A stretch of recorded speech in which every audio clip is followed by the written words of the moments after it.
ಗೀತಾ ಆರ್ಟ್ಸ್ಗೆ ಸುಸ್ವಾಗತ.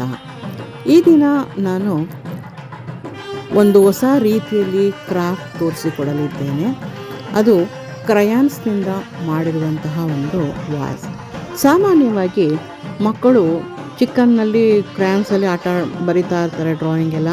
ಆಮೇಲೆ ಅವರೆಲ್ಲನೂ pencil, drawing pencil, sketch pens, colour water colours ಇದನ್ನು ಬಳಸೋಕ್ಕೆ ಯೂಸ್ ಮಾಡ್ತಾ ಇರ್ತಾರೆ.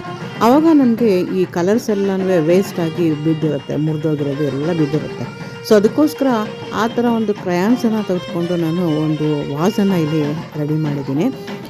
ಮತ್ತು ಹಳೆಯ ಬಾಟ್ಲು ಯಾವುದಿದ್ರೂ ಪರವಾಗಿಲ್ಲ, ಅದರಲ್ಲಿ ನಾನು ಈ ಕ್ರಯಾನ್ಸನ್ನು ಯೂಸ್ ಮಾಡಿಕೊಂಡು 2ರಿಂದನೂ ಒಂದು ಹೊಸ ವಾಸನ್ನು ಮಾಡ್ತಾಯಿದ್ದೀನಿ. ನಾನೀಗ ಹೇಗೆ ಮಾಡೋದು ಅನ್ನೋದನ್ನು ತೋರಿಸ್ಕೊಡ್ತಾ ಇದ್ದೀನಿ. ಮತ್ತು ಬೇಕಾದಂಥ ಪದಾರ್ಥಗಳ ಬಗ್ಗೆ ಇಲ್ಲಿ ತೋರಿಸ್ಕೊಡ್ತಾ ಇದ್ದೀನಿ.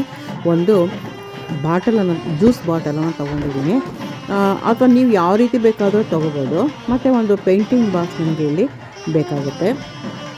ಆ ಪೇಂಟಿಂಗ್ ಬಾಕ್ಸ್ ಜೊತೆಯಲ್ಲಿ ಬೇಕಾಗಿರುವಂಥದ್ದು ಕ್ರಯಾನ್ಸ್, ಹಳೆದಾಗಿರೋಂಥ ಮುರಿದೋಗಿರೋಂಥದ್ದು ಕ್ರಯಾನ್ಸ್ಗಳು, ಅದನ್ನು ನಾನು ಬಳಸ್ಕೊಂಡಿದ್ದೀನಿ. ಎಲ್ಲ ಬಣ್ಣಗಳು ಕೂಡ ನನಗೆ ಅದರಲ್ಲಿ ಸಿಗುತ್ತೆ.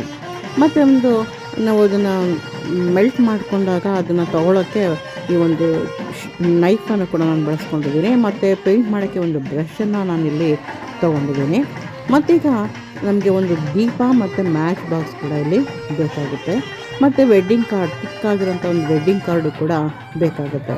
ಯಾಕೆಂದರೆ ಅದನ್ನೆಲ್ಲ ಪ್ರಿಪೇರ್ ಮಾಡ್ಕೊಳ್ಳೋಕ್ಕೆ ನಮಗೆ ಬೇಕಾಗುತ್ತೆ. ಈಗ ನಾನು ಹೇಗೆ ಮಾಡ್ಕೊಳ್ಳೋದು ಅನ್ನೋದ್ರ ಬಗ್ಗೆ ನನಗೆ ತೋರಿಸ್ತಾ ಹೋಗ್ತಾಯಿದ್ದೀನಿ. ಆದರೆ ಸಾಮಾನ್ಯವಾಗಿ ದೀಪನ ಹಚ್ಚಿದಾಗ ಮಕ್ಕಳು ಹತ್ತಿರ ಇದ್ದರೆ, ಮಕ್ಕಳು ಮಾಡಬೇಕಾದ್ರೆ ದೊಡ್ಡವರು ಅದನ್ನು ಸ್ವಲ್ಪ ಹುಷಾರಾಗಿ ನೋಡ್ಕೋಬೇಕು.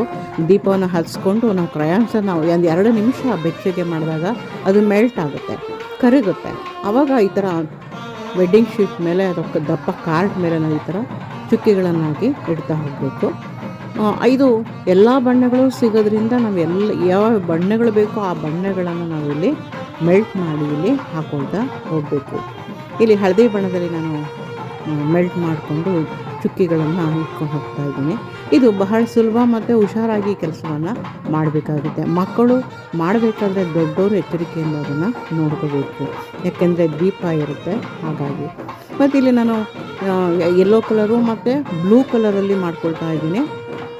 ಈ ಥರ ಡಾಟ್ಸನ್ನು ಇಟ್ಕೊಂಡು ಅದು ಒಂದು 2 ನಿಮಿಷ ಬಿಟ್ಟಾಗ ಅದು ಒಣಕೊಳ್ಳುತ್ತೆ. ಆವಾಗ ಚಾಕುವಿನ ಸಹಾಯದಿಂದ ನಾನು ಅದನ್ನೆಲ್ಲ ತೊಗೊಂಡು ಒಂದು ಕಡೆ ಸಂಗ್ರಹ ಮಾಡಿ ಇಟ್ಕೋಬೇಕು. ಅದು 2ನೇ ಒಂದು ಹಂತ. ಈಗ ಬ್ಲೂ ಕಲರಲ್ಲೂ ಕೂಡ ನನಗೆ ತೋರಿಸ್ತಾ ಇದ್ದೀನಿ ಹೇಗೆ ಅದನ್ನು ಮೆಲ್ಟ್ ಮಾಡಿ ಒಂದು ಸಣ್ಣ ಸಣ್ಣ ಚುಕ್ಕೆಗಳನ್ನು ಅಥವಾ ಇಟ್ಕೊಳ್ಳೋದು ಹೇಗೆ ಅಂತ ನಾನೀಗ ತೋರಿಸ್ತಾ ಇದ್ದೀನಿ. ಇದು ಬಹಳ ಸುಲಭವಾದಂತಹ ಕೆಲಸ, ಮತ್ತು ಟೈಮ್ ಕೂಡ ನಮಗೆ ಅಷ್ಟೊಂದೇನು ಟೈಮ್ ತೊಗೊಳ್ಳಲ್ಲ ಇದನ್ನು ಮಾಡೋದಕ್ಕೆ. ಹಾಗಾಗಿ ನಾನು ಈಗ ಬ್ಲೂ ಕಲರಲ್ಲಿ ನಾನು ಈ ಡಾಟ್ಸ್ಗಳನ್ನು ಇಟ್ಕೊಳ್ತಾ ಹೋಗ್ತಾಯಿದ್ದೀನಿ. ಅದು ನಮಗೆ ಎಷ್ಟು ದೊಡ್ಡದು ಬೇಕಾದರೂ ಕೂಡ ನಾವು ಅದನ್ನು ಮಾಡ್ಕೋಬೋದು, ಚಿಕ್ಕದು ಬೇಕಾದರೂ ಕೂಡ ನಾವು ಮಾಡ್ಕೊಳ್ತಾ ಹೋಗ್ಬೋದು. ಈ ರೀತಿ ಫಸ್ಟು ಎಲ್ಲ ಮಾಡ್ಕೊಂಡಾದ್ಮೇಲೆ ಒಂದು 2 ನಿಮಿಷ ಬಿಟ್ಟಾಗ ಅದು ಒಣಗುತ್ತೆ. ಆನಂತರ ನಾವು ಆ ಶಾರ್ಪ್ ಆಗಿರೋಂಥ ಒಂದು ಚಾಕುವಿನಿಂದ ನಾವು ಅದನ್ನೆಲ್ಲ ಅಂದರೆ ಸ್ವಲ್ಪ ಒಂದು ಇದು ಮಾಡಿದ್ರೆ, ಸ್ವಲ್ಪ ಇದು ಮಾಡಿದ್ರೆ ಬಂದುಬಿಡುತ್ತೆ. ಅದೆಲ್ಲ ಅಂದರೆ ಬಹಳ ಸುಲಭವಾಗಿ ಬರುತ್ತೆ. ಈಗ ನಾನು ಮೊದಲೇ ಅದನ್ನೆಲ್ಲ ಆ ಥರ ಮಾಡಿಟ್ಕೊಂಡಿದ್ದೀನಿ ನೋಡಿ, ಕತ್ತಿಯ ಸಹಾಯದಿಂದ ಹೇಗೆ ಅದನ್ನು ಹೊರಗಡೆ ತೊಗೋಬೋದು ಅಂತ.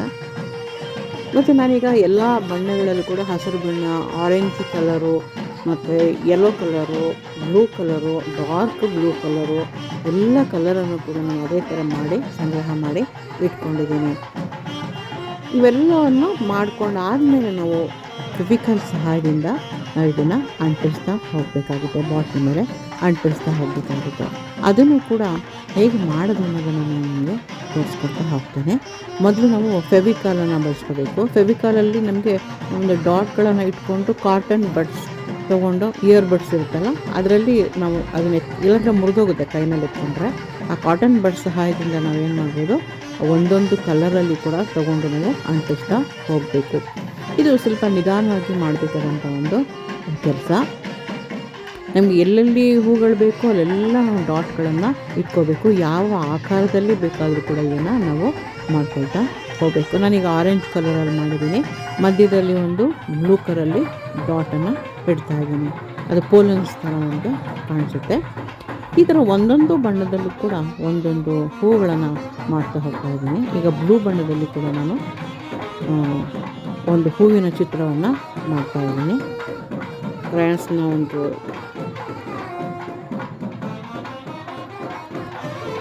ದಳಗಳ ಥರ ಮಾಡ್ತಾ ಹೋಗ್ತಾ ಇದ್ದೀನಿ. ಇದು ಸ್ವಲ್ಪ ಸಮಯ ತಗೊಳುತ್ತೆ, ಆದರೆ ತುಂಬ ಸುಂದರವಾದಂತಹ ಒಂದು ವಾಸ್ ನಮಗೆ ತಯಾರಾಗುತ್ತೆ. ಇದೆಲ್ಲ ಪೂರ್ತಿ ಮಾಡಾದಮೇಲೆ ಅದರಲ್ಲಿ ಸ್ವಲ್ಪ ಹೂಗಳನ್ನು ಹಾಕಿಬಿಟ್ರೆ ನಾವೇ ಮಾಡಿದ್ದನ್ನೊಂದು ಖುಷಿ ಕೂಡ ಇರುತ್ತೆ, ಮತ್ತು ತುಂಬ ಅಟ್ರಾಕ್ಟಿವ್ ಆಗಿ ಕೂಡ ನಮಗೆ ಈ ವಾಸ್ ನಮಗೆ ಕಾಣಿಸುತ್ತೆ. ಇನ್ನು ನೋಡಿದವರು ಇದನ್ನು ಹೇಗೆ ಮಾಡಿದ್ದು ಅಂತ ಕೇಳೋ ತನಕ ಅದು ಅಷ್ಟು ಚೆನ್ನಾಗಿ ನಮಗೆ ಕಾಣಿಸುತ್ತೆ. ನೋಡಿ, ಬಹಳ ನಿಧಾನವಾಗಿ ಹೂವಿನ ಆಕಾರ ಬರುವ ಹಾಗೆ ನಾವು ಮಾಡ್ಕೊಳ್ತಾ ಹೋಗಬೇಕು. ಈಗ ನಾವು ಇಡೀ ಬಾಟಲ್ ತುಂಬ ನಾವು ಈ ಥರ ಹೂಗಳನ್ನು ಮಾಡ್ಕೊಳ್ತಾ ಹೋಗಬೇಕಾಗುತ್ತೆ. ಬೇರೆ ಬೇರೆ ಬಣ್ಣಗಳಲ್ಲಿ ಮಾಡ್ಕೊಳ್ತಾ ಹೋಗಬೇಕು. ನಂತರ ಪೇಂಟ್ನ ಸಹಾಯದಿಂದ ನಾವು ಅದಕ್ಕೆ ಒಂದು ಚಿತ್ರವನ್ನು ಮಾಡ್ತಾ ಹೋಗಬೇಕು. ಬಳ್ಳಿಗಳ ಥರ ಬಿಡಿಸ್ತಾ ಹೋಗಬೇಕು, ಗಿಡಗಳ ಥರ ಬಿಡಿಸ್ತಾ ಹೋಗಬೇಕು.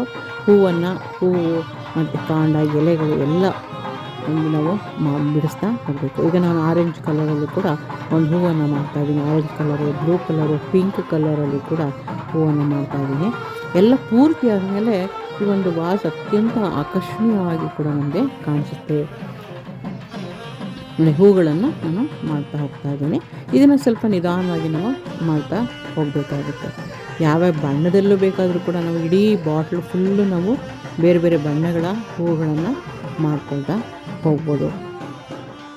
ಏಕೆಂದರೆ ನಮಗೆ ಇದು ಹಳೆಯ ಬಾಟ್ಲು ಕೂಡ ನಮಗೆ ಇಲ್ಲಿ ಯೂಸ್ ಆಗುತ್ತೆ, ಮತ್ತು ಹಳೆಯ ಕ್ರಯಾನ್ಸದ್ದು ನಾವೇನು ಮಾಡೋಕ್ಕೂ ಗೊತ್ತಾಗಲ್ಲ ಅಂತಹ ಕ್ರಯಾನ್ಸ್ಗಳನ್ನೆಲ್ಲ ತೊಗೊಂಡು ನಾವು ಇಲ್ಲಿ ಚಿತ್ರವನ್ನು ಮಾಡ್ತಾ ಹೋಗ್ಬೋದು.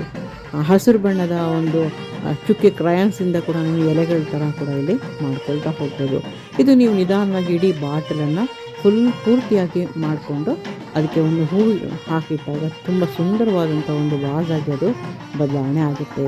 ಅಂದರೆ ವೇಸ್ಟಾಗಿ ಹೋಗ್ತಾ ಇದ್ದಂತಹ ಪದಾರ್ಥಗಳಿಂದ ನಾವು ಒಂದು ವಿನೂತನವಾದಂತಹ ಆಕರ್ಷಣೀಯವಾದಂಥ ಒಂದು ವಾಸನ್ನು ಇಲ್ಲಿ ನಾವು ತಯಾರು ಮಾಡ್ಬೋದು. ಈಗಾಗಲೇ ಆಲ್ರೆಡಿ ನಾನು ಮಾಡಿರೋಂಥ ಒಂದು ವಾಸನ್ನು ನಿಮಗೆ ತೋರಿಸ್ತಾ ಇದ್ದೀನಿ. ಇದು ನಿಮ್ಮ ಇಷ್ಟಕ್ಕೆ ಅನುಸಾರವಾಗಿ ಹೇಗೆ ಬೇಕು ಆ ಥರ ನೀವು ಅಂಟಿಸ್ಕೊಳ್ತಾ ಹೋಗ್ಬೋದು. ಬಹಳ ಆಕರ್ಷಣೀಯವಾಗಿ ನಮಗೆ ಇಲ್ಲಿ ಕಾಣಿಸುತ್ತೆ. ಈ ಒಂದು ಕ್ರಯಾನ್ಸಿಂದ ಮಾಡಿದಂತಹ ಒಂದು ವಾಸ್ ಮತ್ತು ಬೇಡದಂಥ ವಸ್ತುಗಳನ್ನು ಕೂಡ ಇಲ್ಲಿ ಬಳಸ್ಕೊಟ್ಟಿದ್ದೀನಿ. ನಿಮ್ಗೆ ಇಷ್ಟ ಆದರೆ ಸಬ್ಸ್ಕ್ರೈಬ್ ಮಾಡಿ, ಲೈಕ್ ಮಾಡಿ, ಒಮ್ಮೆ ಮಾಡಿ ನೋಡಿ. ವಂದನೆಗಳು.